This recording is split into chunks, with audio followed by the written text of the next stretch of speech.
Hi friends, welcome to my YouTube channel study with Vimal classes में आपका हार्दिक स्वागत है। आज के इस वीडियो में हम बात करेंगे कि एक लैब टेक्नीशियन को पीएससी में एनक्वास के अनुसार कौन कौन सी फाइलें बनानी होती है और उन फाइल को कैसे मेंटेन करना है। अगर आप भी एक लैब टेक्नीशियन है या फिर आपके वहाँ पे एनक्वास की टीम आने वाली है तो ये वीडियो आपके लिए बहुत ही काम का है। इसलिए शुरू करते हैं कि एक पीएससी पर कौन कौन सी आपके फाइलें होनी चाहिए, उसको कैसे मेंटेन करना है, सब कुछ जानेंगे इस वीडियो के अंदर। इसलिए शुरू करते हैं। तो जो भी आप लैब की जो फाइल बना रहे हैं उसमें क्या करना है कि एक तो आपको जो फाइल नंबर है वो फाइल के नंबर देना है। उसके बाद में जो भी फाइल आपके किस चीज़ की फाइल है उस फाइल का नाम लिखना है। आप कहाँ पे काम करते हो, प्राइमरी हेल्थ सेंटर पीएससी पे काम करते हो या सीएससी पे काम करते हो या अर्बन पीएससी पे काम करते हो या फिर डिस्ट्रिक्ट हॉस्पिटल में काम करते हो, वो यहाँ पे आपको डालना होता है। उसके बाद में आपको यहाँ पे डालना होता है कि आपका ब्लॉक कौन सा लगता है, आपका डिस्ट्रिक्ट कौन सा लगता है, वो यहाँ पे आपको डालना रहता है। और नीचे आपको डाल सकते हैं आपका स्टेट कौन सा है, वो आप डाल सकते हो। ये चीज़ें आपको यहाँ पे डालनी होती है एक फाइल के टाइटल में कि वो फाइल है वो किस चीज़ की फाइल है। तो जो हमने देखा जो पहली फाइल है वो लैब रेफ्रिजरेटर टेम्परेचर की फाइल है।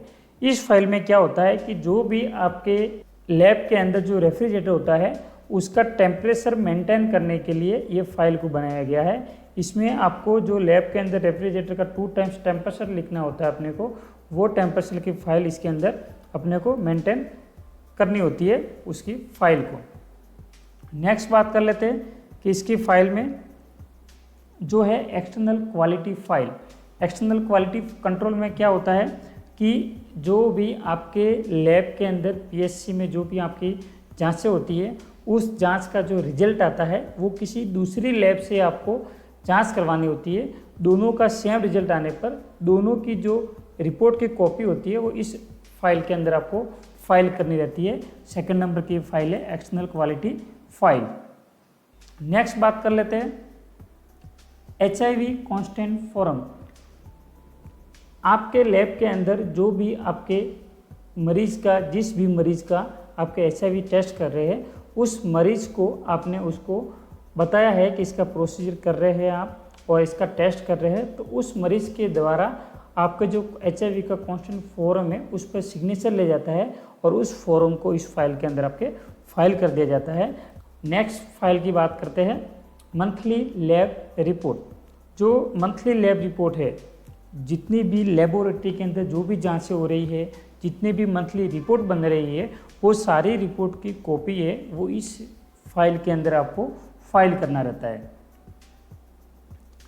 नेक्स्ट फाइल है क्रिटिकल पेशेंट रिपोर्ट। इस फाइल के अंदर आपको क्या करना रहता है कि जो भी आप पीएससी की लैब में जो भी जांचें कर रहे हैं या सीएससी या डिस्ट्रिक्ट हॉस्पिटल के लैब में जो भी आप जांचें कर रहे हैं, जो भी क्रिटिकल पेशेंट है आपके, जिसमें क्या होता है कि किसी का HB लो है, किसी की RBS ज़्यादा आ रही है या किसी की RBS कम आ रही है, उस पेशेंट का पर्टिकुलर पेशेंट का जो डिटेल डालनी होती है, फाइल करनी होती है, इसका एक फॉर्मेट रहता है क्रिटिकल पेशेंट रिपोर्ट का। उसमें अपने को लिखना होता है कि इस पेशेंट का 7 ग्राम से हीमोग्लोबिन कम है या फिर इसकी जो शुगर है वो नॉर्मल रेंज से ज़्यादा है, उसको इसके अंदर आपको लिखना पड़ता है। आपको जितनी भी मैं फाइलें बता रहा हूँ उस फाइल के अंदर किसी भी फाइल का आपको पता नहीं चल रहा है कि इस फाइल के अंदर आपको क्या लिखना है, उसके अंदर का आपको कोई फॉर्मेट चाहिए हो तो उस फॉर्मेट के लिए आपको कमेंट बॉक्स में जाके कमेंट करो कि इस फाइल से रिलेटेड मेरे को फॉर्मेट चाहिए, तो उस फॉर्मेट का वीडियो में आपको नेक्स्ट वीडियो में आपको उस फॉर्मेट को दे पाऊंगा। नेक्स्ट बात कर लेते हैं equipment maintenance and calibration report. जो भी लैब के अंदर जितने भी आपके इक्विपमेंट होते हैं उनकी मेंटेनेंस क्या रहती है, कैलिब्रेशन टाइम टू टाइम होता है नहीं होता, कोई भी इक्विपमेंट ब्रेकडाउन हो जाता है तो सारी जो रिपोर्टें होती है वो इस फाइल के अंदर आपको फाइल करनी रहती है। नेक्स्ट फाइल की बात कर लेते हैं IHIP पोर्टल L फॉर्म। इस पोर्टल पे हम डेली रूटीन में P और L फॉर्म की जो एंट्री करते हैं उसकी मंथली प्रिंट इस फाइल के अंदर आपको फाइल करनी रहती है, ताकि जब भी जो भी असेसर आपके यहाँ पे असेस करने के लिए आए तो वो आपके पास में एल फॉर्म की आपको प्रिंट आपके पास में मांग सकते हैं। नेक्स्ट फाइल की बात कर लेते हैं, लैब वाउचर।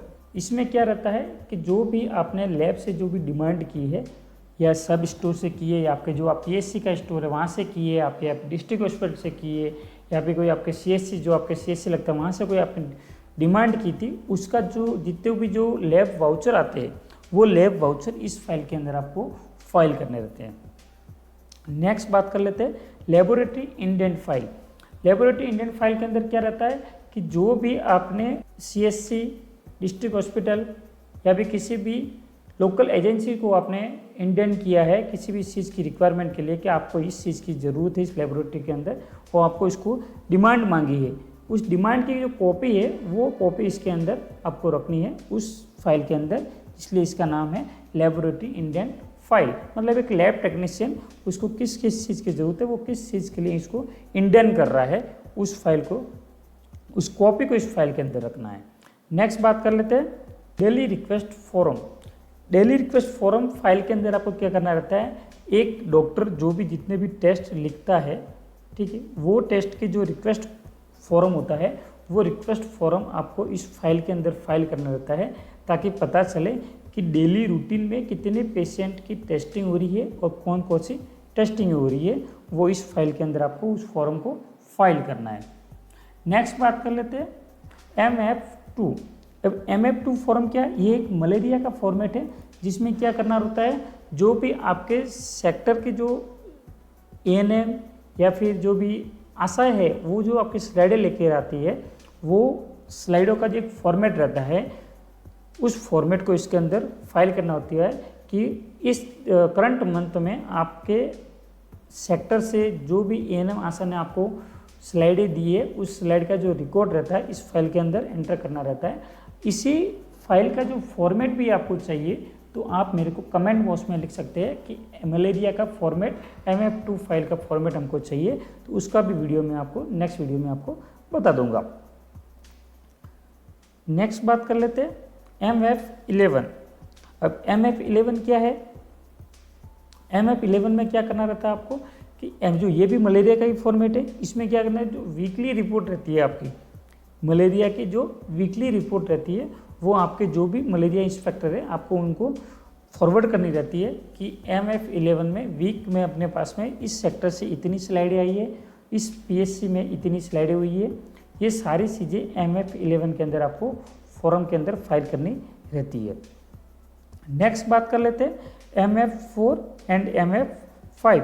इस फॉर्मेट के अंदर ये भी मलेरिया का फॉर्मेट है, इस फॉर्मेट के अंदर भी आपको जो भी मलेरिया की जो मंथली रिपोर्टिंग होती है उसके अंदर एक मंथ के अंदर आपके किस सेक्टर के द्वारा कितनी स्लाइडें महीने के अंदर टारगेट के अनुसार भेजी गई है या नहीं है, या PSC में टारगेट के अनुसार जो स्लाइडें ली गई है या नहीं ली गई है, वो सभी का डेटा इस फॉर्मेट के अंदर आएगा और इसका भी एक अलग से फॉर्मेट बना हुआ है, उस फॉर्मेट को भर के आपको इस फाइल के अंदर फाइल करना है। नेक्स्ट बात कर लेते हैं आउटकम इंडिकेशन। ये बहुत ही इंपॉर्टेंट फाइल है आपकी।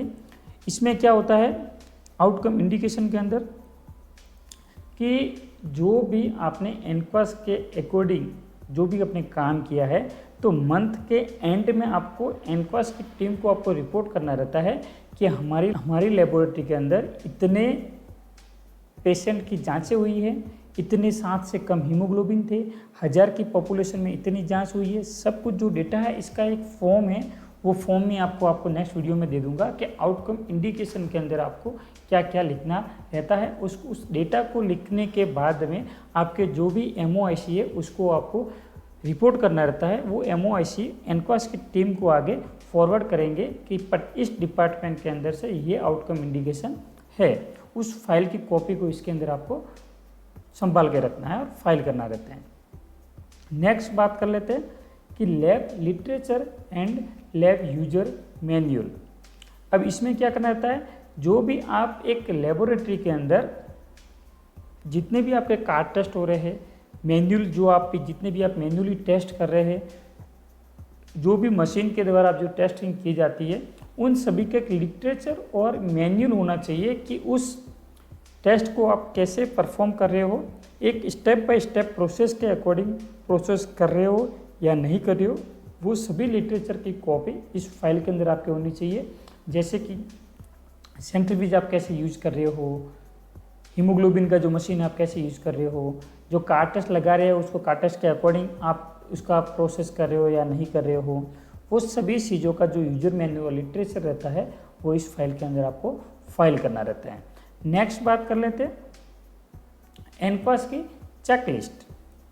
जो एनक्वास की चेकलिस्ट, एनक्वास की टीम के द्वारा आपको चेकलिस्ट दी जाती है जिसमें लिखा होता है कि आपको कौन से आपको फाइलें बनानी रहती है, कौन से आपके क्वेश्चंस, जो भी असेसर बाहर से जो भी असेसर आएंगे वो आपको क्या क्या पूछ सकते हैं, एसओपी के अकॉर्डिंग कौन से आपको प्रोसेस करना है, सब कुछ इस एनक्वास की चेकलिस्ट होती है। उस चेकलिस्ट की एक कॉपी आपको इस फाइल के अंदर आपको फाइल करना रहता है ताकि कोई भी असेसर आपको इस चेकलिस्ट के बाहर का जो क्वेश्चन है वो आपको पूछ नहीं सकता।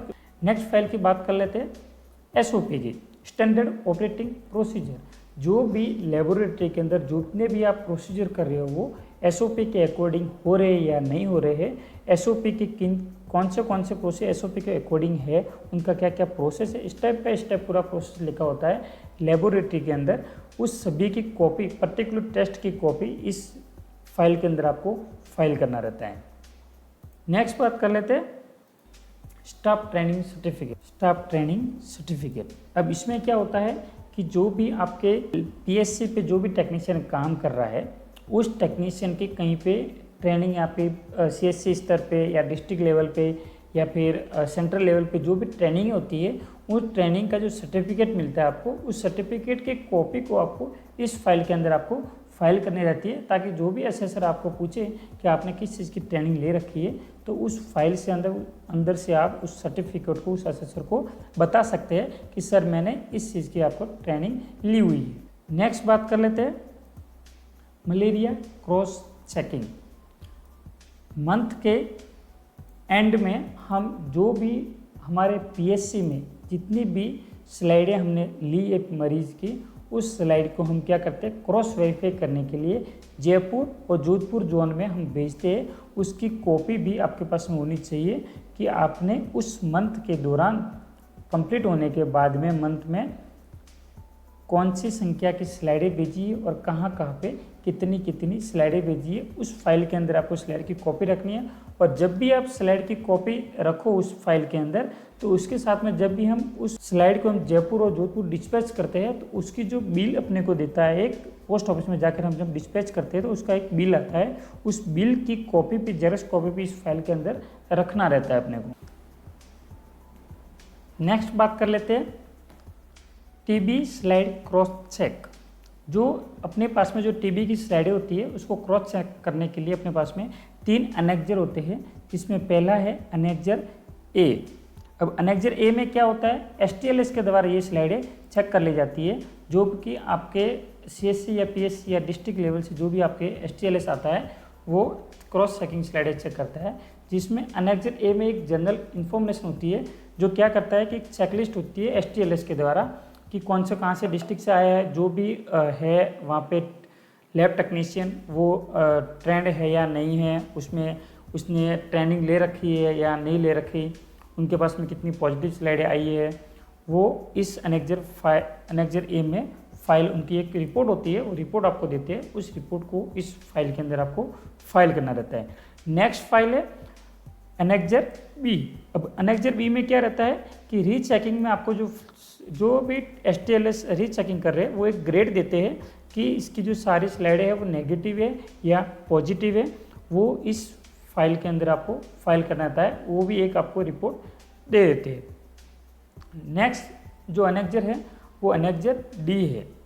अनेक्जर डी में क्या होता है कि जो भी क्वालिटी है आपके, जो भी आपने जो माइक्रोस्कोपी की है, आपने जो स्लाइड बनाई है उसकी क्वालिटी क्या है, इसमें से कितनी स्लाइडें नेगेटिव है, कितनी करेक्ट है, कोई मतलब कि कंटामिनेशन तो नहीं है उस स्लाइड के अंदर, वो सारी चीज़ें इस अनेक्जर डी के अंदर आपको फाइल करनी रहती है। वो भी सारी इन्फॉर्मेशन एक फॉर्मेट के अंदर लिख के दिया जाता है एसटीएलएस के द्वारा, उसकी कॉपी को आपको इस फाइल के अंदर आपको फाइल करना रहता है। नेक्स्ट बात कर लेते हैं टीबी पॉजिटिव पेशेंट। जो भी आपके पीएससी, सीएससी या डिस्ट्रिक्ट हॉस्पिटल के अंदर जितने भी आपके टीबी पॉजिटिव मरीज जो करंट चल रहे हैं या फिर जो भी इन फ्यूचर में जो पॉजिटिव आए थे, पास्ट में जो भी पॉजिटिव आए थे, उनकी एक पॉजिटिव फाइल आपके पास में होनी चाहिए। उनका जो ट्रीटमेंट डिटेल है, सारी जो डिटेल है एक पॉजिटिव पेशेंट के लिए जो डिटेल चाहिए अपने पास में, वो सारी डिटेल इस फाइल के अंदर आपको फाइल करनी रहती है कि आपके सेक्टर के अंदर कौन कौन से टीबी पॉजिटिव पेशेंट चल रहे हैं, उसकी सभी की कॉपी इस फाइल के अंदर आपको फाइल करनी रहती है। ठीक है, नेक्स्ट बात कर लेते हैं daily blood test report. Daily blood test report में क्या होता है कि जितने भी पूरे दिन के अंदर आपने कितने पेशेंट के कौन कौन से ब्लड टेस्ट किए हैं, उसका एक प्रॉपर फॉर्मेट रहता है। पीएससी लेवल का एक अलग फॉर्मेट रहता है, सीएससी लेवल का एक अलग फॉर्मेट रहता है और डिस्ट्रिक्ट लेवल का भी एक अलग फॉर्मेट रहता है। उस फॉर्मेट में लिखा होता है कि आज के दिन में हीमोग्लोबिन की जांच कितनी हुई, टीएलसी की कितनी हुई, डीएलसी कितने हुए, ब्लड ग्रुप कितने हुए, बीटीसीटी कितने हुए, इसका एक फॉर्मेट रहता है। उस फॉर्मेट की डिटेल आपको इस फाइल के अंदर डेली रूटीन में फाइल करना रहता है। नेक्स्ट बात कर लेते हैं क्लस्टर मैप। अब क्लस्टर मैप में क्या होता है, एक मैप होता है, उसके अंदर लिखा होता है सब कि आपके कितने सब सेंटर है, सब सेंटर के अंदर कितनी आशाएं है, कितनी एएनएम है, पीएससी में आपके कितने डॉक्टर है, कितनी आशाएं है, कितने एएनएम है। उन एएनएम के द्वारा आपको जो स्पुटम सैंपल भेजे जाते हैं, उनकी सब रिपोर्टिंग कैलकुलेशन होती है कि उस पर्टिकुलर एएनएम के द्वारा, पर्टिकुलर आशा के द्वारा कितनी आपके पास में स्लाइडें भेजी गई है और उस स्लाइड की काउंटिंग, टोटल काउंटिंग कितनी है, मंथ के एंड के अंदर क्लस्टर मैप को अपने को फिल करना रहता है। उस क्लस्टर मैप की कॉपी को इस फाइल के अंदर अपने को फाइल करना रहता है। नेक्स्ट बात कर ली जाए स्टाफ डॉक्यूमेंट फाइल। जो भी आपके सीएससी, पीएससी या डिस्ट्रिक्ट हॉस्पिटल के अंदर या पीएससी के अंदर जो भी स्टाफ काम कर रहा है, उसके जो भी डॉक्यूमेंट है, मतलब स्टाफ वो क्वालिफाई है या नहीं है, उसकी सभी डॉक्यूमेंट की जो कॉपी होती है वो कॉपी इस फाइल के अंदर आपको फाइल करना रहता है। नेक्स्ट फाइल की बात कर लेते हैं daily cleaning checklist. Daily cleaning checklist में क्या रहता है कि जो भी आपके हॉस्पिटल के अंदर जो भी सफाई कर्मचारी है, उनके द्वारा आपके लैब के अंदर डेली रूटीन में साफ सफाई हो रही है या नहीं हो रही है, डेली इसका भी एक प्रॉपर फॉर्मेट बना हुआ है, वो भी आपको नेक्स्ट वीडियो में फॉर्मेट मिल जाएगा। एक पर्टिकुलर फाइल का भी फॉर्मेट आपको नेक्स्ट वीडियो में मिल जाएंगे। उसके अंदर आपको डेली रूटीन में देखना है कि कर्मचारी के द्वारा डेली लैब के अंदर साफ सफाई हो रही है या नहीं हो रही है। उस चीज़ की जो फाइल है, उसका जो फॉर्मेट है, फॉर्मेट में लिख के आपको इसके अंदर फाइल करना रहता है। नेक्स्ट बात कर लेते हैं HIV report and referral file. अब इस फाइल के अंदर क्या रहता है कि आपके लैब के अंदर जो भी मरीज़ की जो HIV जांच कर रहे हैं, यदि उस मरीज़ की HIV जांच पॉजिटिव आती है या नेगेटिव आती है, यदि पॉजिटिव आती है तो उस पेशेंट को हम क्या करेंगे, जो भी ICTC जो सेंटर है हमारे अंडर में, उस ICTC सेंटर पे हम उसको पेशेंट को रेफ़र कर देंगे कि इसका जो हमारे कार्ड टेस्ट हमने लगाया है वो पॉजिटिव आ रहा है। उसकी अपन रिपोर्ट बना के उस पेशेंट को दे देंगे और उस पेशेंट को ICTC सेंटर पर रेफ़र कर देंगे। रेफ़र करने के बाद में अपने को उसका भी कॉपी रखना पड़ता है कि जिस भी सेंटर में हमने रेफ़र किया है वहाँ पर उस पेशेंट की क्या रिपोर्ट आई है। अब बात कर ले कि जितने भी पेशेंट की जो हमने HIV जांचें की है, उसका एक प्रॉपर फॉर्मेट है। उस फॉर्मेट के अंदर लिखा हुआ रहता है कि HIV की रिपोर्ट है वो NC में कितने HIV किए हमने, ट्यूबरकुलोसिस के पेशेंट थे कितने किए, जनरल में कितने HIV किए, मेल कितने थे, उसमें से फीमेल कितने थे, उतनी सारी एक रिपोर्ट होती है। उस रिपोर्ट की फाइल भी इस फॉर्मेट के अंदर अपने को फाइल करनी रहती है। नेक्स्ट बात कर लेते हैं मलेरिया कोड फाइल। अब इस फाइल के अंदर क्या रहता है कि जो भी हम मलेरिया कोड फाइल के अंदर जब भी हम जयपुर और जोधपुर जो स्लाइडें भेजते हैं हम, उसके अंदर क्या रहता है कि कोड आता है मंथली, जयपुर से अपने को कोड मिलता है। उस कोड के अकॉर्डिंग हम जयपुर और जोधपुर अपन स्लाइडें भेजते हैं उसकी कोड की कॉपी को अपन इस फाइल के अंदर अपने को फाइल करना रहता है। नेक्स्ट बात कर लेते हैं गवर्नमेंट ऑर्डर फाइल। जितने भी आपके जो भी गवर्नमेंट आपके लेबोरेटरी के संबंधित जो भी ऑर्डर आपके होते हैं गवर्नमेंट के, उस ऑर्डर की कॉपी इस फाइल के अंदर आपको फाइल करना रहता है।